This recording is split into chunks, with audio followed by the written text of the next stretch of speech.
So, to recap, the first half of this presentation focused on Krashen and his theories of language acquisition and specific instructional strategies aligned to those theories. The second half of this presentation is going to focus on a different perspective of language teaching that actually emphasizes the use of a student's native language to support their learning of a second language.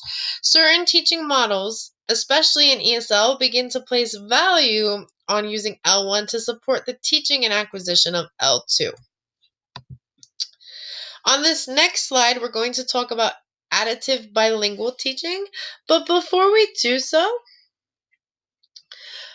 I want to point out that in a lot of second language classrooms, specifically in ESL ones, there is quite a large emphasis on the use of bilingual aids. And when I say bilingual aids, I'm talking about bilingual dictionaries, direct translations, vocabulary sheets, Google Translates, and things of that sort. So, regardless of the teaching model, a bilingual approach is still pretty prominent in ESL and a lot of second language classrooms. So to begin, additive bilingual teaching is students learning and acquiring two languages simultaneously in a balanced manner. Two examples of this are with dual immersion programs, which is a program designed to develop students' skills in two languages, aiming to reinforce a student's native language and fostering the development of a second language. Transitional bilingual programs build a student's skills in English or the target language and also in the student's native language. And slowly, as the student begins to progress, we take away from a student's language and begin to emphasize English. However, we clearly use the native language as a crutch and an aid to help with comprehension. So overall, these are the goals of these two programs. I wanted to take a moment to share with you some further studies on language acquisition and the usage of L1 in teaching L2. And I have some quotes here just to summarize some of my findings. So, some learners believe that L1 provides a sense of security and validates a learner's lived experience, allowing them to express themselves. The learner is willing to experiment and take risks with English. Grammar instruction is important. Explicit instruction is favored over implicit, and studies show students respond better to explicit instruction. Recent findings suggest that L1 may be a useful tool for L2. The use of L1 may provide learners with additional cognitive support that allow them to analyze language and work at a higher level than would be possible if they restricted to the sole use of their L2. Further studies being continued. I wanted to take a moment to point out a study conducted by David Atkinson in an English as a foreign language classroom within a Spanish-speaking country. This study, what I find interesting is that it is actually results from both the teacher and students. You see that 88% of students believe it is essential or very, very helpful to use L1 when teaching L2. And 100% of the teachers involved also believe so.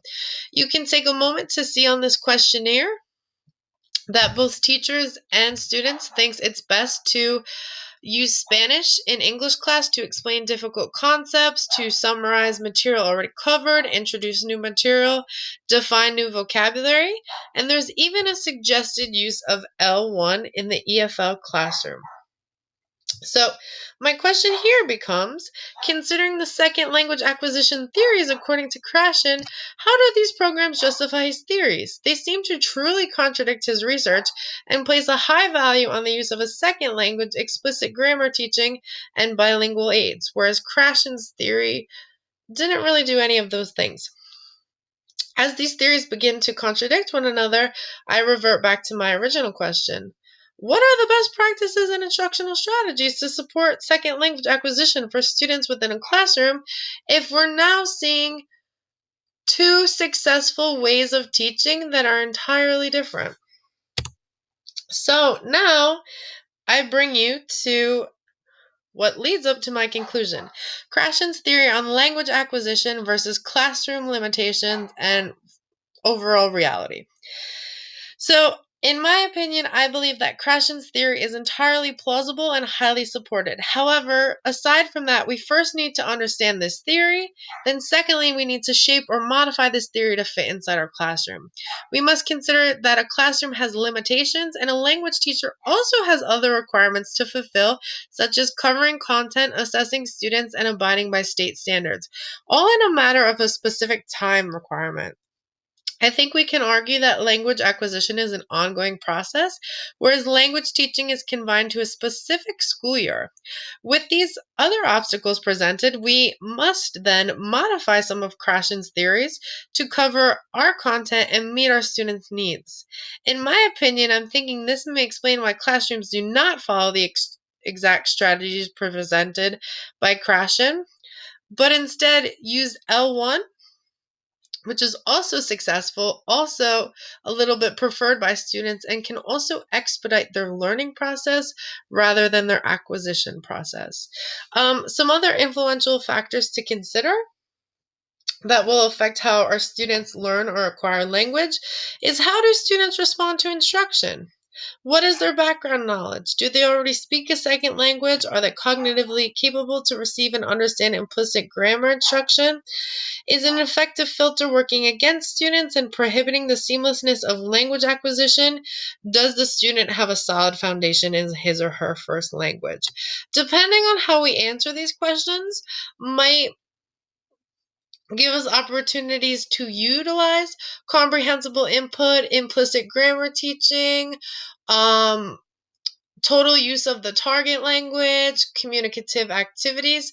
However, on the other hand, if we answer them a little bit differently, we might need to use a little bit more of the student's first language to dismantle and alleviate anxiety and introduce bilingual aids to kind of aid comprehension. So now I think it's important that we are considerate of these factors and that it can be more challenging to use some things like comprehensible input, target language, implicit grammar instruction, and activities that may trigger the effective filter depending on our student population. Therefore, it comes down to finding a balance. When considering these contributing factors, this may explain why classrooms look like a melange of theories and instructional strategies presented. While Krashen's theories may be accurate, the efficacy of these theories may be challenged when delivering instructions to students. And therefore, we might need to emphasize a bilingual approach to allow students to use bilingual aids and explain grammar depending on how students respond to instruction in general. We must find a balance of these theories to best support language acquisition for our students.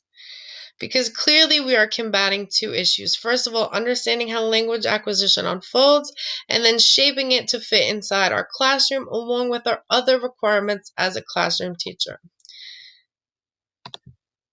And lastly, what it comes down to is that best strategies in second language instruction are contingent upon our students, their abilities, and their needs.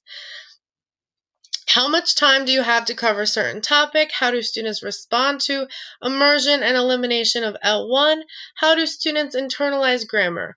All of these factors play a role in how a second language classroom functions. Between covering curriculum and meeting students' needs, a teacher may not have enough time to introduce grammar implicitly. She may also notice that students feel anxiety and do not respond well, and she may need to alleviate this anxiety by implementing L1 to promote overall understanding. Overall, the debate among second language acquisition instructional practices is vast and presents many contradictions on the use of L1 grammar teaching instructional strategies. But in my opinion, I believe this debate exists mainly because there are an infinite number of ways to modify instruction and meet a learner's needs and appeal to all learning types. Therefore, I believe all strategies presented within this presentation are best to support second language acquisition depending on our students' needs. Below, you can see some of the strategies, in my personal opinion, that I found to be most successful comprehensible input and supplementing L1 when necessary, use of bilingual aids to check and support comprehension, and a balance of both explicit and implicit grammar teaching, and a somewhat balanced use of L1 and L2. Overall, I hope you find my presentation helpful, and I hope you utilize some of these strategies and